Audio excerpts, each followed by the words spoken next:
kasikap yung hanay ng on-ramp. Ito yung dulong viaduct ng NXS-LEX mula Espanya Boulevard patungo dito. Mapapansin natin dyan sa baba, malalim pa po yan. Meron na silang pouring sa sa pinakababa. Ito yung pouring na una. Tapos papatungan nila ng base course. Naka-ready na nga yung base course na nandiyan dyan.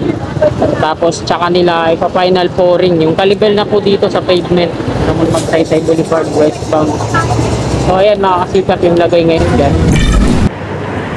Ayan napakalawak na ito.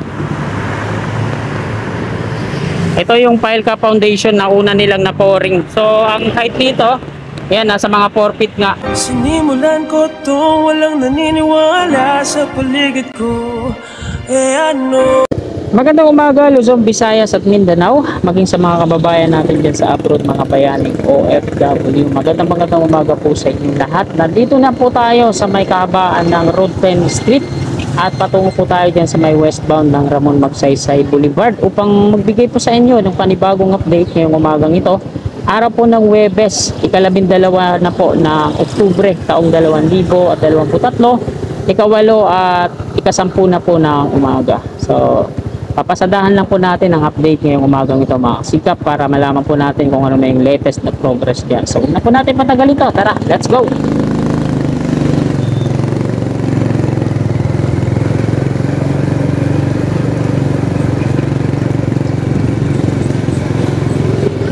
So, ito pong muli mga kasikap yung viaduct ng NXS-LEX na ginamitan nila ng reinforced concrete slab.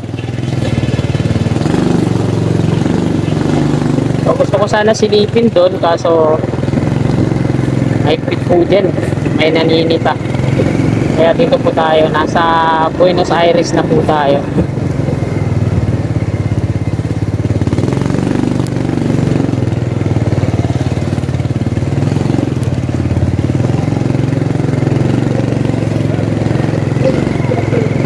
At kakanan po tayo dito, palabas po ng westbound.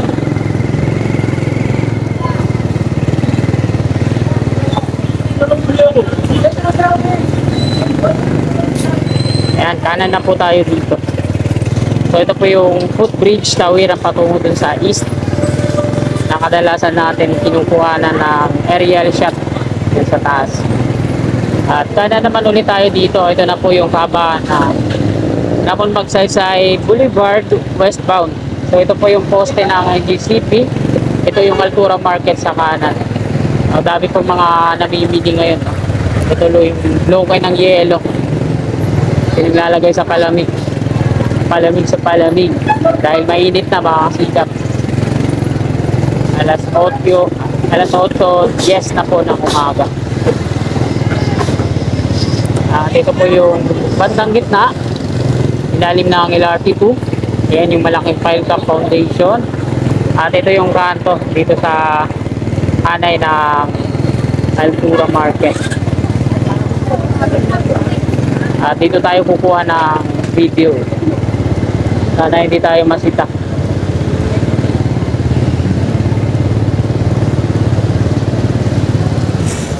Yun. Una nating pumustahin dito sa gitna. Ito yung ilalim ng LRT2, yung pier na nandiyan dyan. At yung file cap sa gawing kaliwa natin, tinakpan na ng kulay asul na lona. Andyan yung mga equipment nila. Ito yung mobile crane na ginagamit nila para sa mga lifting. Andyan sa unahan, ito yung kabilang file cap foundation. Nilagyan nila ng ng lona sa loob, tapos naglagay sila ng mga rebar. Tapos scaffolding support dito sa bungat. At ayan na. So dito tayo, lapitan natin. Meron silang mixer truck dyan sa kaliwa. So ano kaya yung pinupuring, baka dito yun.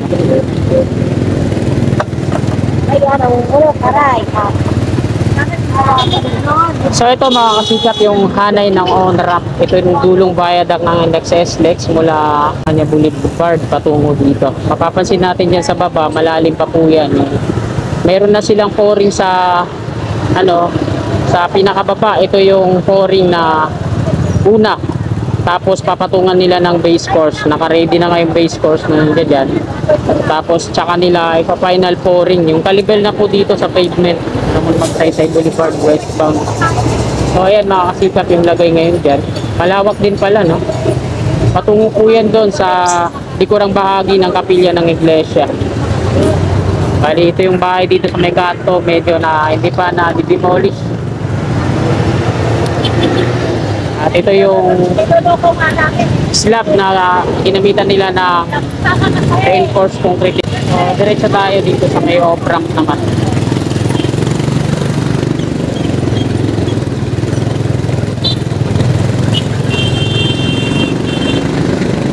So, ito naman mga kasikap yung hanay ng off-ramp. Ayan. Medyo mataas na yung mga parapet niya dito, no? Kabilaan. At eto mga kasikap yung hanap. Maliit lang, isang linya lang dito sa hanay ng off-ramp. Kasya lang yung mga sasakyan. At may sobra konti. Bali mapapansin natin dito na buo na yung mga parapet niya kabilaan. No? Pinaabot nila hanggang dito sa may westbound yung parapet. Ayan. At wala pang final pouring pero meron nang nakalatag na base course dito sa taas. Final pouring na lang yung kulang dito. At itong full parts ng Meralco hindi pa naililipat, no? Dahil may mga kable patungo doon sa kanan na hindi pa naayos. At ayan, nag final pouring na sila, kalipil na po yan dito sa pavement.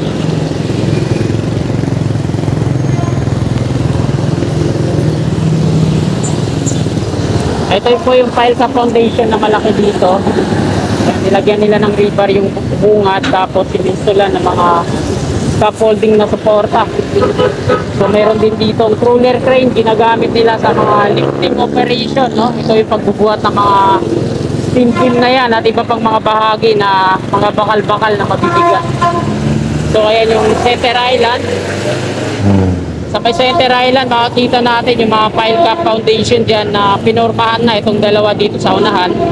Tapos yung pinakadulo, ayun, na pouring na po yan. So lapitan natin ulit. So dito tayo ulit sa may pile cap foundation na to.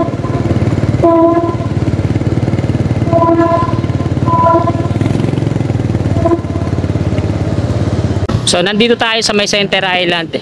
Ayan yung dulo ng flyover dati. Ito yung rampa dito sa west pababa. So ito yung pile cap foundation mga kasikap. Sakto habang walang bantay, katukin natin.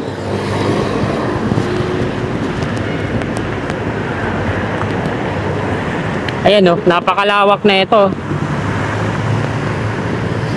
Ito yung pile cap foundation na una nilang na pouring. So ang height nito, ayan, nasa mga 4 feet nga. Hanggang dip sa akin. Tapos dun sa pangalawa, sa ilalim, ayan, hindi pa gaanong maayos, no? Hindi pa napopouring pero may mga forma na. Napakalawak na ito. Tama nga yung siguro yung ano ko, na 10 square meter yung lawak na ito. At solid yung ano, no? Yung pouring talagang matibay. Nakita na tayo ng worker kaya batsi na tayo, baka ma-report pa tayo. At mag-u-turn ako dun sa dulo, babalik ako dito sa east.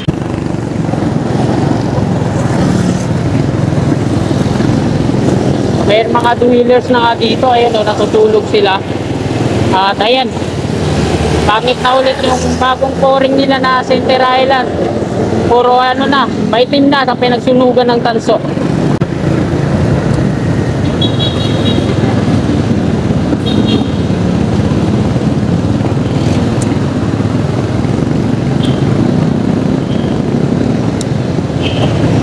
Nandito na tayo sa ilalim ng Coresa Station, LRT2.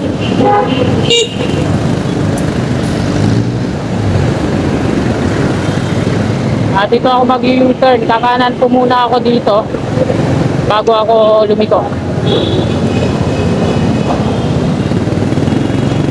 So dito tayo sa walang sabit.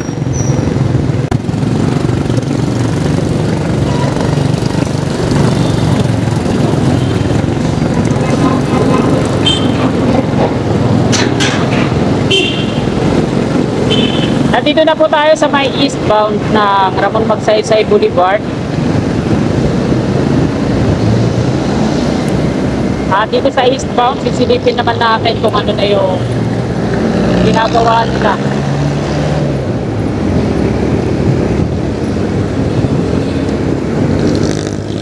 Wala dito sa pinakadulo. Yan. Ito yung File Cap Foundation na pinuntahan natin dun sa gilid. So, dun sa kabila, talagang kung hindi nila harangan ng mga plastic barrier, prone of accident po talaga yan kasi nakalagpas yung kanto. Pag hindi nila nilagyan o pininturahan ng yung reflectorize ba, yung makikita ng mga rider, kung i-fix nila hanggang dun sa may inner lane.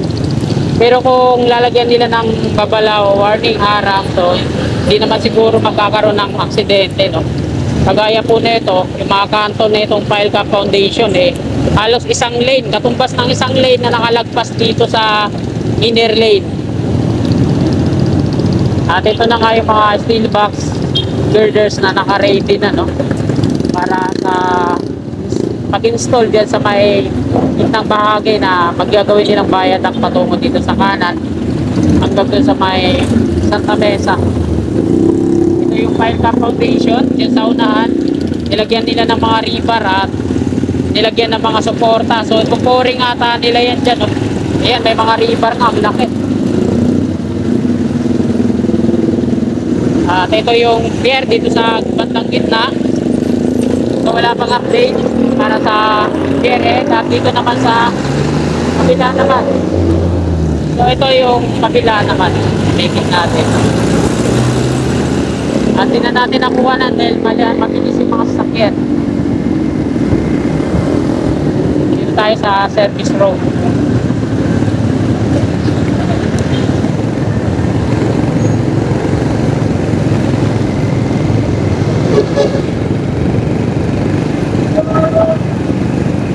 Ayan mga kasikap, dito na po nagtatapos tong video na to. Maraming salamat po sa mga nanood. At sana bago nyo lisanin tong video na to, please like. At sa mga kasikap natin, willing po sumuporta sa akin, please subscribe. Maraming salamat po. God bless po sa ating lahat.